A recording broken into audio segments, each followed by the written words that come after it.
There's a lot of conversation right now about AI is going to take away the middle, right? Right. And I think AI will take away the middle of all of those details. Who's going to schedule and manage hours and do the accounting and the budgeting? AI can do a lot of that stuff. It's just not very good at being human. Hi, I'm Christina Charenkova. Welcome to Make Change Happen. Today we're talking about change leadership in the age of AI. My guest is Chris Shipley. She'll be making the case for us to stop managing the rollouts and start leading the humans. In 1989, she wrote an article called Whatever Happened to AI? Since then, she's written 3 books on how work is changing. 2 years ago, on this broadcast, Chris told us that the slowest pace of change we'd ever experienced again was right then. And she was right. Her new book, Leading for Tomorrow, is out this month. The one takeaway we want you to leave with today is the fact that continuous change is our reality. It doesn't need another framework. It needs leaders looking after the teams of humans in the middle of it. One deliberate move at a time. By the end of the episode, we will equip you with a simple change leadership checklist you can use today to shift behavior from managing to leading. And without further ado, Chris Shipley, welcome back. Oh, it's great to be back with you. Thank you so much for making the time to be here with us, Chris. I know with the book launch, you have been busy and spreading the word. I want to pick up right where we left 2 years ago. We were talking about the fact that the slowest pace of change you're ever going to experience was right then, and you were right. What did the leaders who believed you did differently from the ones who waited for things to settle? It's a really hard question to answer because I think we move back and forth from this place of, oh my goodness, all this change is happening, what do I do? To, okay, let's take a breather for a minute and relax in this rare moment of stability. And I think the folks who kind of understood that change is continuous, that it is not a shift from one state to another, but it's an ongoing process, have found ways to connect and embrace adaptability, to embrace learning, to embrace the unknown and uncertainty, and to get comfortable with that kind of discomfort. Not an easy thing to do. I think anyone who's on the sidelines saying, it's okay, it's gonna slow down, things are gonna be better, and it'll get stable, are finding themselves in a place now where they've got a lot of catching up to do because they haven't been working on building the muscle of adaptability. So I think we're all in this big morass together. So it's really hard to say that there's these people are getting it right and these people are really in trouble. I think we all go through cycles of, okay, now I'm good, I'm comfortable. Wait a minute, I'm not comfortable again. What do I do now? But I've come to realize, I in fact was just speaking with a change management expert the other day, that we think about change as we start in state 1 and then this mess happens and then we end up in a stable state 2. And that's not what happens anymore. Right? It's every day, it's something new, something different. One wave crashes on the other. And I've found myself in this conversation yesterday saying, I think we need another word. Now, I don't know what that word is. We talk about continuous change, but never's a very long time. I want to be careful not to imply that nothing will ever be stable again. But we don't get stability for very long. We don't get assurance and consistency for very long before some new disruption comes.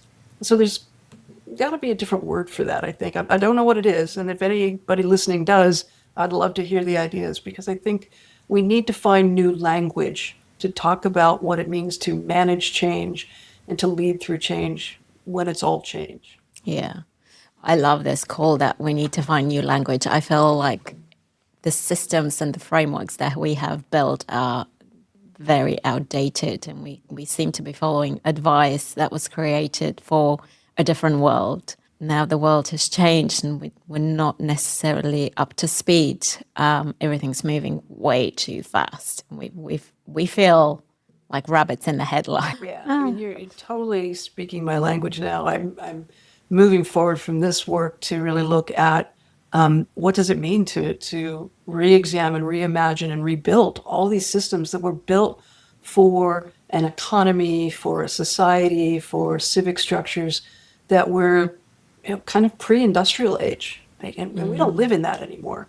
And so to think, for example, an education system that was, at least in the United States, largely built for racking and stacking and filing people into jobs and careers, it's more of a training system than an education system, and a ranking system than it was an education system. And now, where so much knowledge is captured in large language models, we really do need to think about what true education means, which I think is about continuous learning and adaptability and critical thinking and lived experience, so that we can be that adaptable, always changing, always evolving, both individuals, leaders, cultures that I think this time demands. Yeah, completely.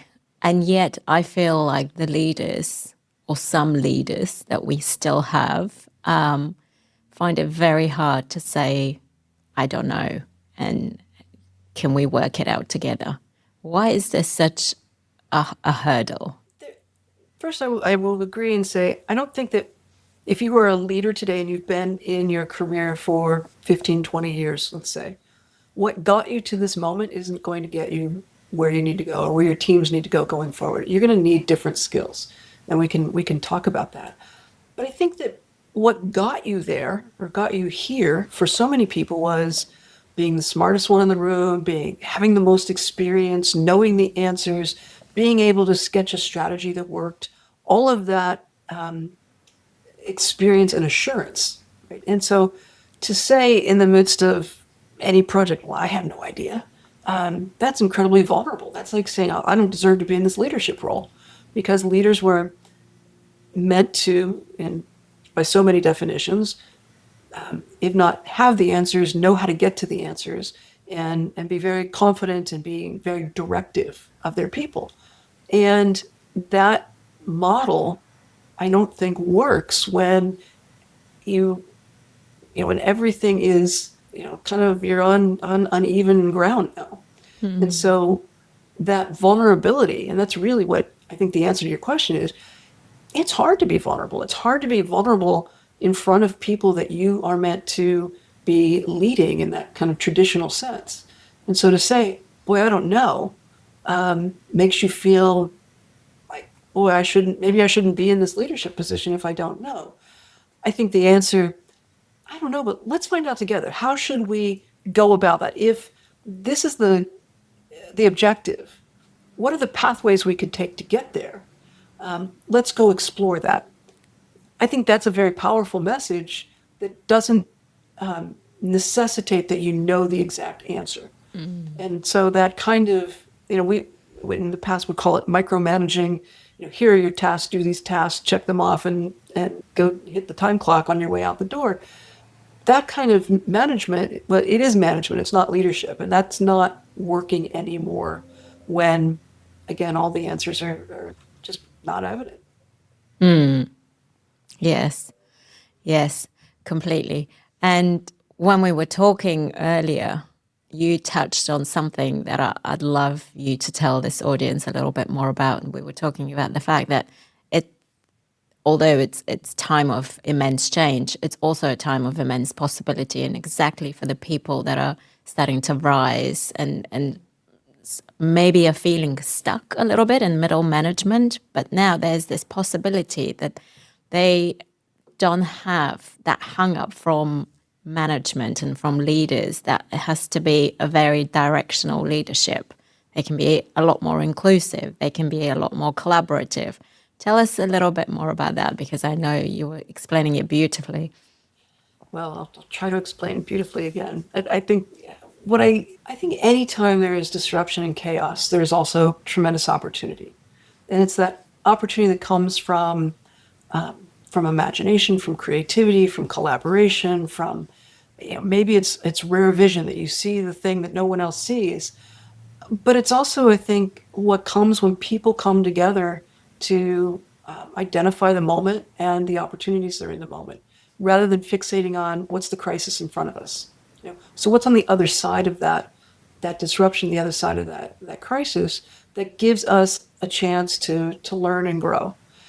And I think that if you think about most organizations where this is happening all over the organization, right, especially in larger companies, there is no singular view on that whole thing, whatever the whole thing is, right?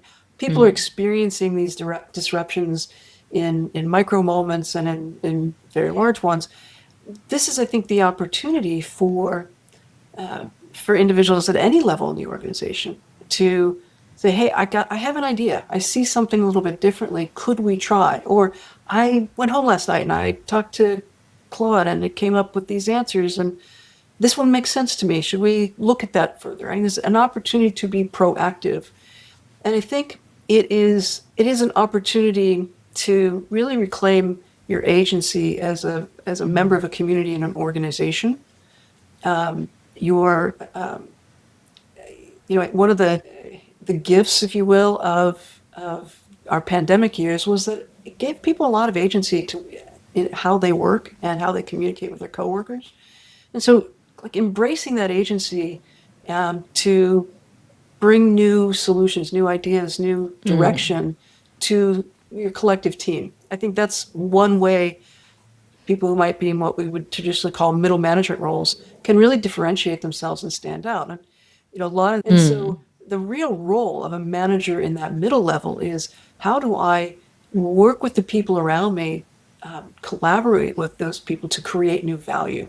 Because that's something that AI is not going to do for you. It's not going to turn an empathetic ear to someone and really hear where they're coming from and see in them a lived experience that brings a new perspective that opens a door.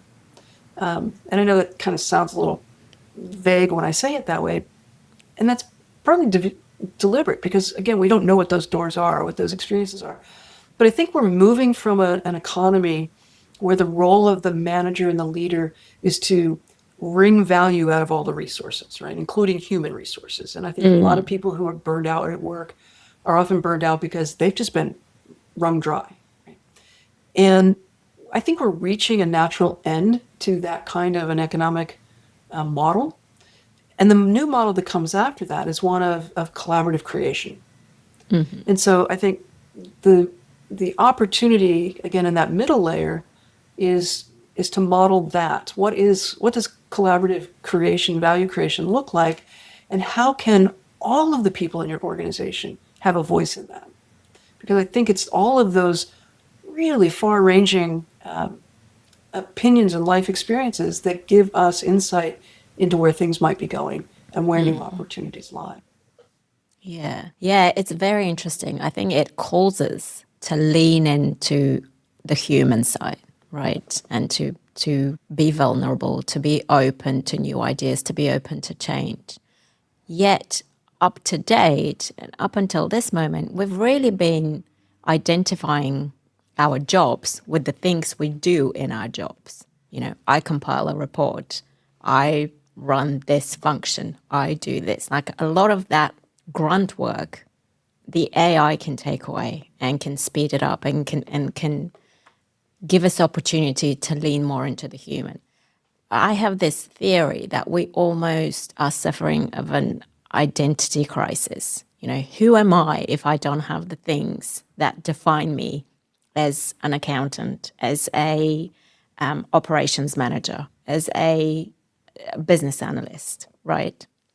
So do you find that people need to almost redefine who they are at work? Well, yes is probably the short answer to the question. The longer answer is, and what you just said, I think the things that define, the functions that define who we are at work, I think you replace that with, what could I be at work? What could work mean to me? How could work be more meaningful to me? Not, am I really good at spreadsheets, or am I really good at writing reports, or am I really good at scheduling difficult, complex situations, whatever.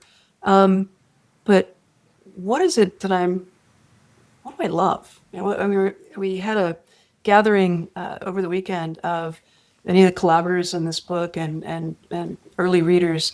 And I loved Jean Olang, who's one of our chapters. used the phrase, people, it's when you can find your real and intoxicating purpose.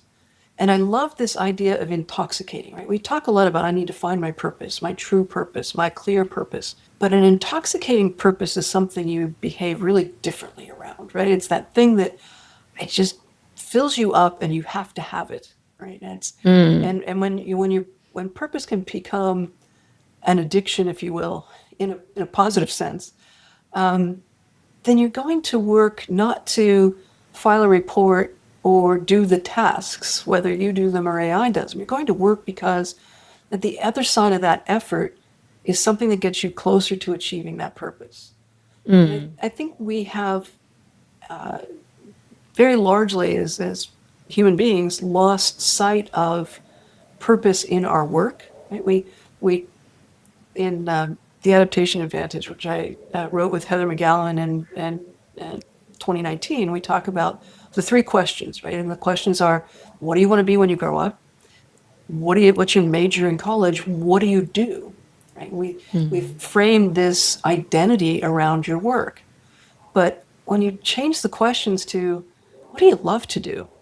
What gives you joy? What's the best day at work you've ever had? That stops talking about, I'm an accountant, I'm a lawyer, I'm a physician, I'm a elected official, and moves you to a place of really identifying purpose. What do I do that I feel makes a contribution, has an impact, connects me in a sense of belonging with community? I think that's what we're reaching for in this time, is how do we come together as in a community of belonging toward a collective purpose. And so that's a very, yes was the shorter answer, but that's a much longer answer. And I think how we think about whether that's reinvention or just self-exploration to understand, why do I do this? And I think that we see so much disengagement from work today because we're very attached to the titles and the tasks and not embracing the purpose. I love the call for, leading with a curious mind and exploration and calling to purpose. And, I guess in my years in change and business transformation, whenever we've spoken to the leaders about finding the bigger why and the purpose, it's been, it's a bit fluffy. Let's just work to the strategy. What is it? What are the outcomes? What are we trying to achieve? What are the goals and milestones? So I think it almost feels like you need to pause and think about purpose, but it's almost a luxury that we don't necessarily have with the pace of change that we're going through. And I feel that professionals that are joining us on this broadcast may feel a little rushed to get up to speed with the latest prompting, with the latest AI skill set, with the latest advancement of what's going on in their particular environment. I know you had 26 brilliant minds writing together for Leading for Tomorrow. If you could package it in different sections, and I know the book calls for different sections, working towards defining your own purpose, working towards, leading for the organization and leading yourself.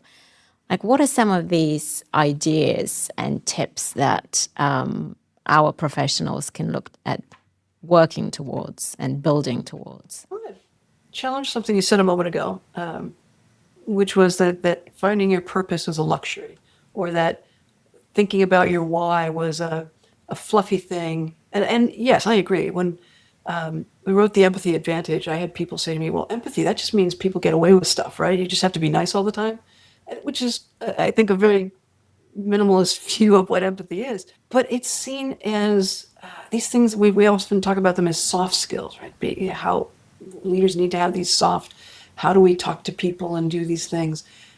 They are essential, right? And I think that you're understanding your purpose isn't a nice to have, it's an essential. And we have, for a very long time, lived in a world where it was treated like, okay, you're gonna go to school and you're gonna learn how to do this job. And at 22, you're going to start doing that job. And when you hit your early 60s, God willing, you can retire, then go have all the purpose you want. Right? But just do the work. There's a reason we call it work. I don't think that model works anymore for people. Right? You see, I was reading one this morning. Gen Z is detached from work. It's I think because there is this lack of meaning, and I don't blame anyone for that. Will there be some jobs that are just jobs? No doubt. Right? And even in jobs that are just jobs, there is always, it seems to me, the individuals who can find a greater meaning in that. The reason they're doing it. It may not be that I'm doing this job in janitorial services because I want to be the best janitor, or I think cleanliness is next to godliness, or whatever my grand purpose is. But I might be doing it because I'm getting to interact with interesting people, and I'm feeling part of this organization that's doing this bigger thing. And by making sure that the floors are clean, that enables other people to do their work. As one, I don't know, I'm inventing as I go here, but my point really is, you have a lot of choices in life, and you're going to get more and more and more choices in life. Why not choose the things that bring meaning to you? And I think you can find meaning in work if you just take the breath to do that and to understand why you are showing up every day. And maybe the showing up every day is because I need to make enough money so that I can go backpack through Europe. That's okay, right? But you're working to a purpose. It may be because if I do this work, I can cure cancer, and that needs to happen. Right? There are all sorts of vectors of purpose, and no one is, I think, here to tell anybody that your purpose is right or your purpose is wrong. It's the thing that gives you the motivation to be engaged, to feel a sense of belonging with a community that's bigger than you. And that, I think, is the objective of meaningful work, that we find a way to be in community and build and create value together. Now, we've coming through a system that has said the purpose of a corporation is to return value to shareholders. And that Friedman doctrine, I don't think holds any longer. And if we continue to transfer wealth to the top portion of a percent of humans on the planet, we are going to end up in a place that is very unattractive in my imagination. I talk about it as pitchforks and torches, because human beings need something more than just to scrape by and be happy with their lot in life. They need to be in a place of creation and creativity and community. And that, I think, is really what this current moment is going to allow us to do. Yeah, and I hope it really can translate to, not only top economic environments, but also to lower socioeconomic, where, the bills really do need to get paid. And whether I have a purpose or not, I still have to turn up to this job, because if I don't do this, I will lose my housing and so on. So I think in the sense of that, some of us have the luxury to stop and think and to go, how can I reframe this so that I can lead myself in a better way? And hopefully that trickles down to the lower socioeconomic positions where people don't necessarily have that opportunity to do that. Now, does AI give us that opportunity by taking some of the grunt work away, that we can think about curiously, well, what would I actually like to do? Hopefully, I really hope. I'm an optimist, and I'd love to think that would be the case. I'm with you 100%. And I am not naive, right? We are in a time of incredible income inequality. We have people in the United States who are literally, living under bridges and in their cars because housing in the San Francisco Bay Area is extraordinarily expensive. Those people need something different. And do some of them need to, ponder their purpose? Maybe everyone does. I think people who have the economic, we'll call it luxury, also have a responsibility in their communities to think about how we change these systems, right? Because these systems were built to, in my opinion, tamp down our sense of agency, surrender it to the boss or to the organization or to something else, right? So we there's nothing I can do about this because that's just the way it is. Right? That's a mindset that has been instilled in generations for a very long time, I fear. And it has been about, again, extracting, right? So you come to work so that this company can make money, so our shareholders and our executives can become wealthy. Well, that is now writ so large, right? This may be the one thing I would be very grateful to Elon Musk for, is that he has made visible this vast wealth disparity. I think there's a responsibility on those of us who have had opportunity to live and work in a more purposeful way to think about what systems got us here that aren't getting everybody here. Why is it in a corporation that only the top executives and the board members and the shareholders make money? Why is not everyone in the organization a shareholder in this organization and getting value from it? If AI is going to take over tasks and there is cost reduction, how does that cost reduction then play out to the human beings that I'm going to want to have do different things or think about things differently? I think that executives who are looking at AI as a cost reduction mechanism are simply asking to obsolete themselves and their companies more quickly. One of the things that I always get some funny looks when I'm talking to executive teams, leadership teams. I think, what is AI really, really good at? It's good at making decisions. What do CEOs do? They make decisions. So whose job is going to be most affected by it? And you want to say, oh, it's all those early coders, those guys, we can get rid of them. I'm not so sure that's the answer. And so I think we need to rethink what these tools are for, how we use them, how they create advantage and opportunity in our organization, not just how they help us automate things so that things will be cheaper to run. Yeah.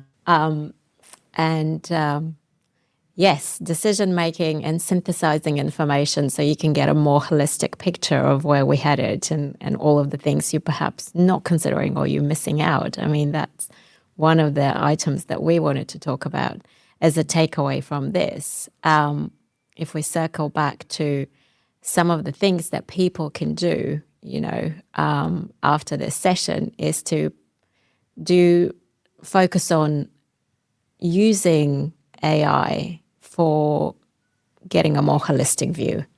So you had an example that you use AI for, saying whenever you try to think of an idea or of a position. So I've decided I've eschewed the language of AI as a thinking partner. I don't want to anthropomorphize AI. It's a tool.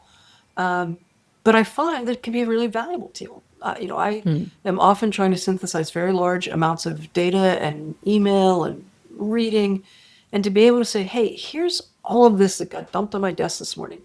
What am I really, based on what I have shared with you, AI, over all these months of conversation, what's most important for me? Prioritize this.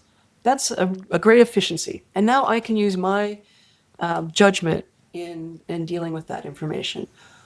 I can say, I have this idea, and I really think such and such is true, but I need to know who else is thinking like this. Show me the references to people who are thinking like this, or articles about this. And he might come back and say, oh, you're a genius, and you're so, the only person in the world. And I totally know can't possibly be true. Right? So then I start to ask questions like, so tell me what's wrong with my argument. What are the flaws? What am I missing? Forcing the tools to start digging and looking in a different way for things that I would do if I had, endless hours and a giant library. Fortunately, I do have that now, right? I have this in this large language model. And so what I love, and there's a chapter in this book written by Hal Gregerson, and I just think it's so important because he talks about asking the right questions, asking better questions. My brother is a K through 12 educator and an education leader, and he said to his teachers once, if Alexa can answer the question that you're posing to your students, it's a bad question. We don't want to teach these kids to be able to look up facts. We want them to think about things in more deep ways. Well, I think that's true with AI too, right? I can ask it questions in a way that go deeper than the obvious, right? It's really good at pulling that stuff out, and sometimes it finds a lot of stuff that doesn't make any sense at all, and sometimes it makes stuff up. But if we apply our critical thinking and our critical questioning to the tool, I think we get to some better and more interesting, I think, self-discovery, right? Where I think X is true, and now after spending 30 minutes really probing that, I see where I missed something, and now it changes the way I think about this thing. That's not AI telling me how to think. That's AI helping me surface other perspectives. And I think that's a better use than AI, please write a 3-page memo telling me all the things that I need to tell my boss about the plan that she wants me to build. Yeah, I love that. And I love the fact that it's actually applicable to everything we do today, right? Rather than getting it to write the report, what is it that I haven't thought about? What are some of the considerations that I didn't think with this approach and people not really buying into it? Or we've got a new project starting up and there's some challenges laid out along the way. What should I be thinking about alongside those challenges that, I haven't encountered before? What would surprise me? What's What going would to trip surprise me me? I up? love that. What are the reasons this might fail? There's a Yeah. concept I love of a pre-mortem, right? And you're starting a project. We're very good at doing post-mortem. We did this project, and why did it fail, or Yes. what happened in it? But to do a pre-mortem, to start with, what could go wrong, and what can we learn about what we need to do based on an understanding of what could go wrong or how this could fail? I mean, those are kind of questions you can ask a large language model and get some insights that prevent you from making those mistakes in the first place. So I think they're again, it's asking good questions in a way that starts to turn the prism and give you different perspective. But then you take your own intelligence and your own lived experience and do that synthesis to make your own recommendations or to form your own strategy and action. Yeah. Yes, definitely.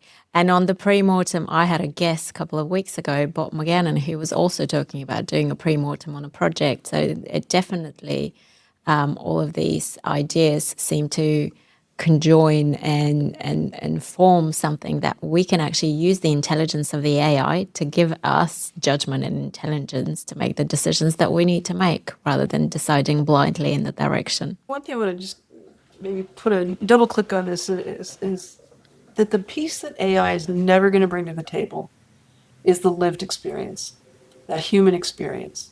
And so that's the layer, both in your questioning and then in your digestion of the answers, that you bring in a way that is what makes the outcome of those discussions most human and most applicable and important, right? It's that lived experience that you bring to these questions and you bring to the answers that gets you to that place. And it's easy to cut and paste from an AI into a document. And then you're kind of basically saying, I'm going to surrender my ownership and my agency of this document because I didn't really think about it that hard. I read it and said, oh, this sounds good. I think that the team's going to like it. And I think that's a person saying, okay, I'm done. And now I can go golf. And that's great. I mean, golf is fine.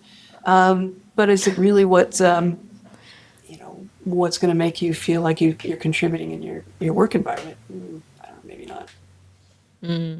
Yes. And to circle back to the book, there's a section called Lead Others, and I think that what you were saying just now about how you contribute. If you could summarize one or a couple of actions that people can do about leading others and how they would put that into practice, can you tell us a little bit more about that? Well, I think in a very umbrella kind of sense, it really is about embracing your humanity and their humanity. Right? And we might call that empathy, or we might call it something else. Often we call them the soft skills, right? These are the things that, it's not necessarily data analytics, but, you probably ought to use some empathy when you go in there. But I think it's those skills that are going to become the superpowers of leaders. right? It's skills like the ability to, embracing your vulnerability, owning it, being able to say, I don't know, let's go find out. It's the ability to listen deeply and to say, tell me more about that. Where are you coming from? What informs that perspective? I don't necessarily agree, but I want to learn from you. Those kinds of deeply, I think, vulnerable and empathetic conversations are super important. I think there's also this whole other layer of things like bravery, right? You have to be really brave to lead a team today, right? Because there's so much that's unknown and the ground is shaking under all of us. And so recognizing it doesn't mean you're not afraid. It just means you're willing to take a deep breath and keep moving forward. Demonstrating that bravery, I think, becomes important. And then something that sounds as squishy as, and you're not going to see it in, well, maybe my next leadership book, but talking about love. How do you create love and a sense of belonging and a sense of valuing people around you, even when you don't agree with them, even when they get on your last nerve? There's got to be a way to express you are valuable, you're valuable to this organization, you're valuable as a human being. Maybe what you're doing in this organization is no longer a fit for the organization, so let's figure out how to find your value and happiness somewhere else. That's a much more compassionate way of leading change in your organization than saying, you missed your quarter, you're fired. Because nobody learns from that other than I missed my quarter and now I don't have a job.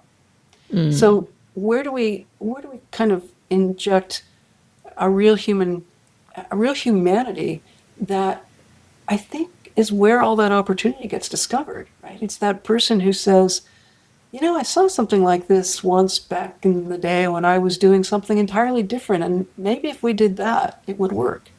That kind of, hey, connecting the dots doesn't happen in a checklist kind of a work assignment. So how do we get to know what people are capable of if we're not actually getting to know the people themselves? Yeah, I love this call that we need to start doing things differently. There's going to be different activities that we need to do, but we also need to start being different as well. So changing our behavior and our expectations, not only around what other people are doing, but how we're doing it as current leaders, as future leaders. Yeah, I think that that's true in both. Like, how do we lead ourselves, right? How do we lead ourselves and present ourselves in our organization as leaders at any level of the organization? I think it's also about what we accept, right? If I accept an angry coworker coming in and yelling at me and calling me names and telling me I'm not adding value, and I go, well, he's just having a bad day, let's, or whatever. I'm saying to everybody else around me, it's okay to put yourself, put yourself on the back burner and let this angry temperament be the thing that leads our day. Or you could stand up and say, stop, you're clearly having a bad day. This isn't working. We need to approach this conversation in a different way. Hard to do, but I think that's the kind of agency that we need to reclaim.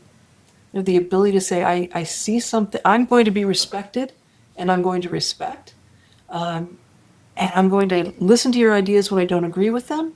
And I'm going to respect that you have those ideas, and let's figure out where we find common ground, or do we together find a new place? That's, I think, starts with how you're leading yourself and what you are giving and what you're accepting, so that you are also in a position then to model the behavior in the organization that says everyone here has value, everyone contributes, and everyone will be respected for their contribution.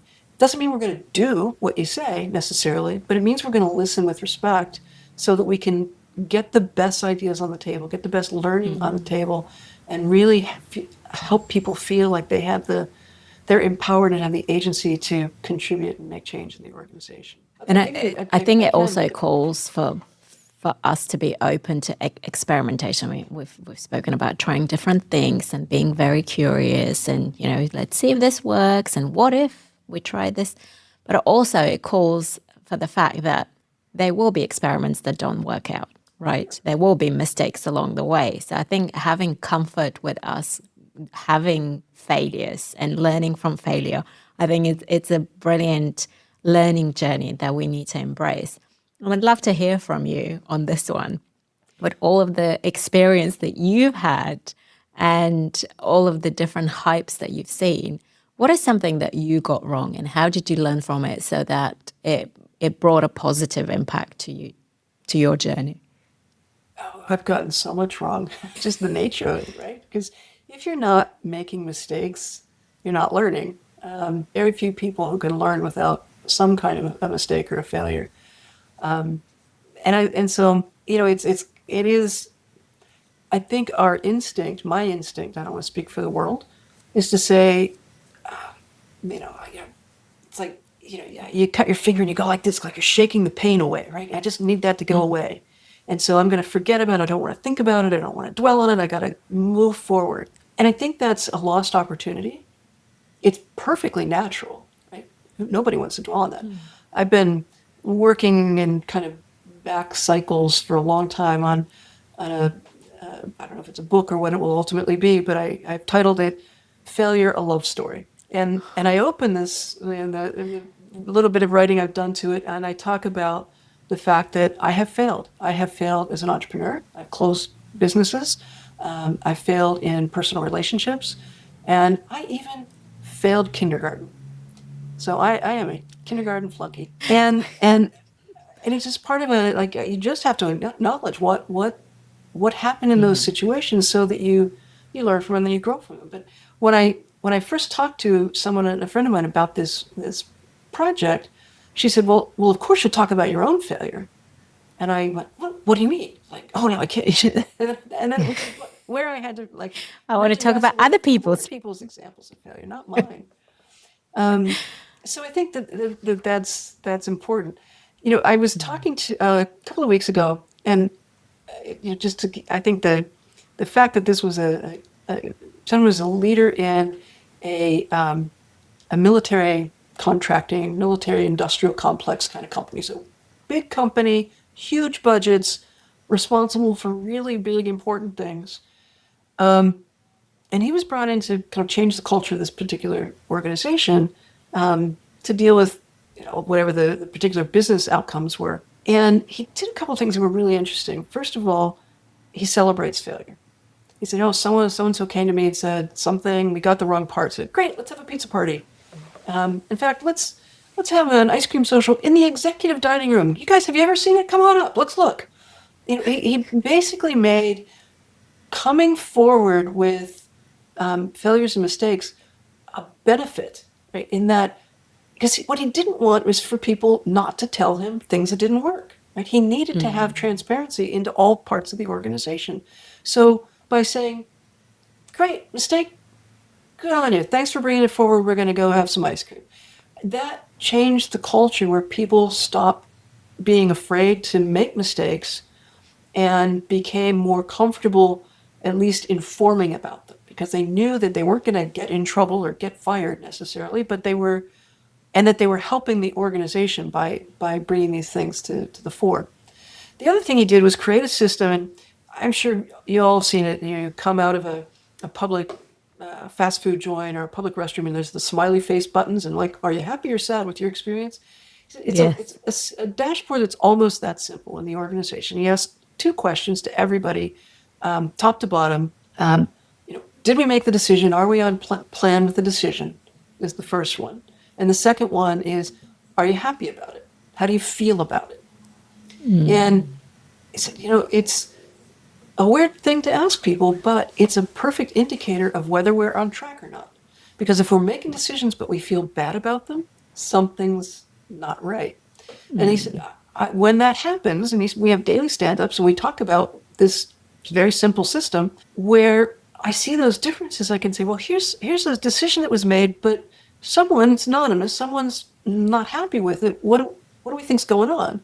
And then that person has the ability to raise a hand and say, well, that was me, and this is what I think.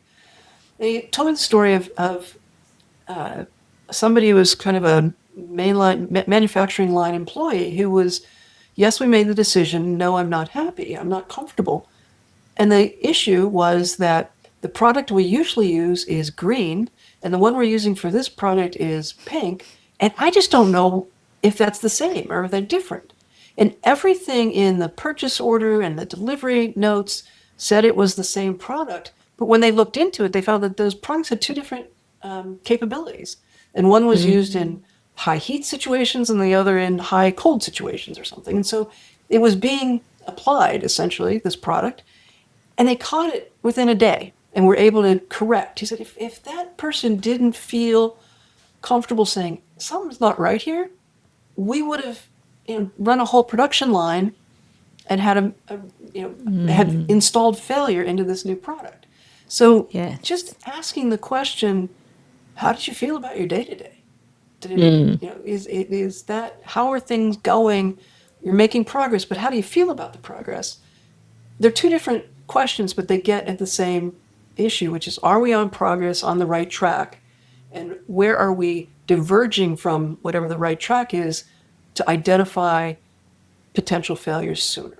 And I think that's a learning, right? Because we've learned so much that failure comes at the end, or failure comes from the catastrophe when everything blows up, literally and figuratively. And now when you start to surface those things earlier, you're getting that learning earlier. And yes, you will still have failures, but those failures are going to be different failures and hopefully not as catastrophic a failure. Yes, and I think building a culture where people feel like they can speak up after they've made a failure and not hide it and go, oh my goodness, I've done this, boo boo, but I can't talk about it because there are going to be repercussions. And I think that talks a lot about the leaders of tomorrow. How do we build those places that are inclusive, that promote experimentation, that promote a learner's mindset? And a lot of the contributors that you had for the books are all talking to these aspects. Yeah. And I think that it really starts to separate responsibility from blame.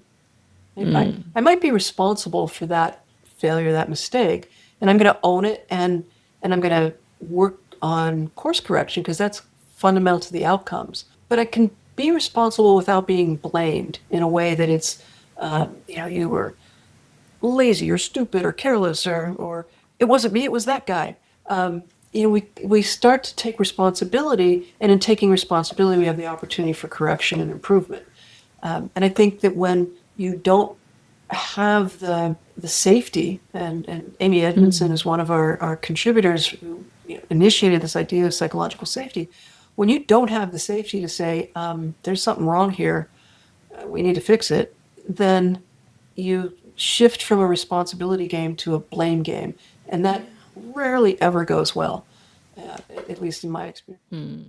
Chris, this has been a wonderfully rich conversation. I am so thrilled to have your expertise and knowledge. We promised people that they can take away a really tangible checklist at the end of this conversation. So what I'm going to do is I'm going to package some of the ideas and the insights that we shared here into a takeaway that people can apply straight away. Or if they come up on a Tuesday morning and they go, oh, I heard this really insightful conversation about leading for tomorrow, but I don't know how to actually do it. We're going to package it and give some really concrete tips of how people can apply those concepts. If people wanted to get in touch with you or follow you, what is the best place for them to do that? You can find me on LinkedIn. That's probably the easiest place. And I'm C Shipley 9, I think, is my ID on LinkedIn. And I spend probably more time there than I should. But that's one place.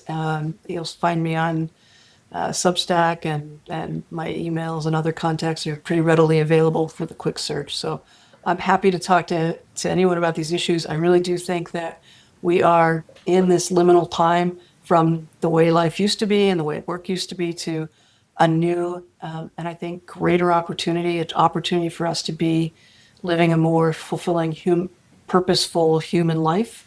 And anyone who wants to work on those challenges and recreating our systems to get us there sooner, I'd love to have that conversation. And of course, Chris has got a number of courses on LinkedIn Learning. So if you folks are interested in taking up some of Chris's ideas and learning firsthand, you can find her courses on LinkedIn Learning as well. Thanks for that. I always forget that, but it's so much fun to do those and to hear from people. Thank you so much, Chris. Really appreciate your time here. It's my pleasure. Thanks for the really great, thought-provoking questions. Fantastic. Thank you, everyone, and see you soon.